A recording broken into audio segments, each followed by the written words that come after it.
ఇంతకాలం నీ చదువులకే డబ్బంతా ఖర్చు పెట్టాడు. ఇంకా వ్యాపారానికి ఎక్కడ తెచ్చిస్తాడు? పైగా ఈ శ్రావణ మాసంలో చెల్లెలు పెళ్లి చేయాలనుకుంటున్నాడు. చెల్లి పెళ్లి కుదిరినప్పుడు ఆలోచించవచ్చమ్మా, కానీ డబ్బు కట్టపోతే నేను నిరుద్యోగంగా కాళ్ళు ఇడ్చుకుంటూ తిరగాల్సిందే. అదేం కాదండి, మా నాన్నగారే డిపాజిట్ కూడా కడతానంటే కాదు కూడదని మిమ్మల్ని వచ్చి ఇబ్బంది పెడుతున్నారు.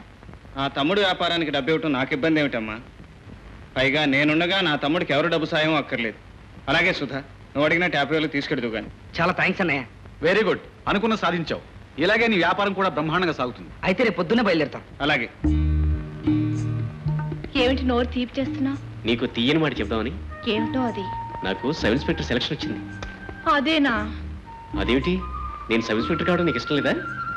నువ్వెంత గొప్పవాడివైనా నా వాడివి కావడం అన్నదే నాకు గొప్ప మోహన్. ఇంకా మన పెళ్లికి వాయిదా పడితే ఏమవుతుంది? మా నాన్న మాట నేను ఎలాగో విన్ను, మీ అన్నయ్య నీ మాట కాదండు. నిజమే, అన్నయ్యకి నేనంటే ఎంత ప్రేమో అన్నయ్య అంటే నాకు అంతే ప్రేమ. ఒకవేళ అన్నయ్య మరో సంబంధం తెస్తే ఎదురు చెప్పలేక ఏ నుయ్యో గొయ్యో చూసుకోవాల్సింది. అంత మాట నాకు తెలిసి నేను బ్రతికుండగా నిన్ను దూరం కానివ్వను.